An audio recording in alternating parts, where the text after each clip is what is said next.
महाराष्ट्र विधान परिषदेच्या उपसभापतीपदी सचिन अहिर यांची बिनविरोध निवड झाली आहे। विरोधी पक्षाचे उमेदवार जगन्नाथ अभ्यंकर यांनी अर्ज मागे घेतल्याने अहिर यांच्या एकमताने निवड झाली आहे। याआधी शिवसेनेच्या नेत्या नीलम गोरे उपसभापतीपदी होत्या। यावेळी ठाकरे सेनेकडून शिंदे सेनेत दाखल झालेल्या सचिन अहिर यांना शिवसेनेकडून उपसभापतीपदासाठी संधी देण्यात आली आहे।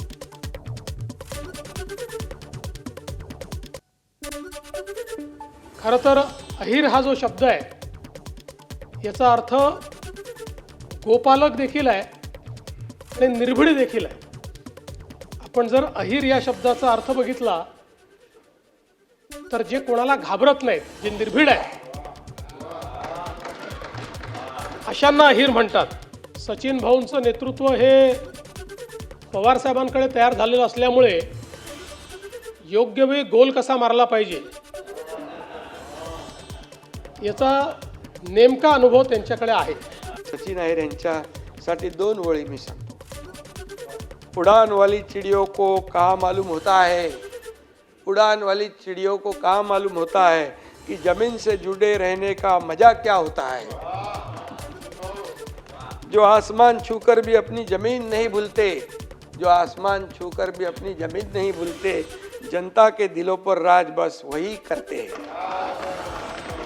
आकाशाला गवसणी घातल्यानंतर पण सचिन अहिरांचे पाय जमिनीत घट्ट रोवून त्यांनी ठेवलेले आहेत। दरम्यान सचिन अहिरांच्या शिंदेच्या शिवसेनेतल्या प्रवेशानंतर 2029 मध्ये आदित्य ठाकरेंसमोरचं आव्हान कठीण झालंय। वरईमध्ये मोठी ताकद असणाऱ्या सचिन अहिरांना शिंदेंनी आपल्या झेंड्याखाली घेतल्यानं वरईमध्ये आदित्य ठाकरेंचा मार्ग कठीण होण्याची चिन्ह आहेत। वरईत आदित्य ठाकरेंचा मार्ग सुकर होण्यासाठी 2019 मध्ये सचिन अहिरांना ठाकरेंच्या शिवसेनेत घेण्यात आलं होतं। यानंतर ठाकरेंच्या शिवसेनेनं अहिरांना 2022 मध्ये विधान परिषदेची आमदारकी दिली।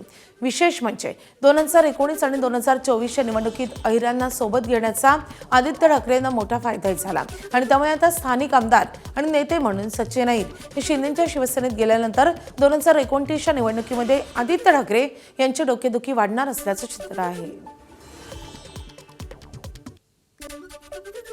अरे ठीक आहे ना, काही फरक नाही पडत असले नसले तरी। म्हणजे सकाळी त्यांनी मला मेसेज पाठवले की उभे नाही राहणार, पण हे सगळे म्हणण्याच्या गोष्टी असतात। महत्त्वाची गोष्ट हीच आहे की कोणी कुठूनही उभं राहिलं। आपण पाहिलं ना, वाराणसीत पण 3दा एका उमेदवाराला मागे जावंच लागलं, ट्रेलिंग होतेच।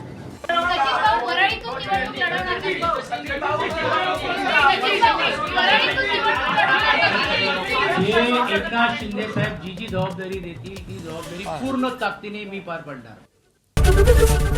एबीपी माझा, उघडा डोळे बघा नीट।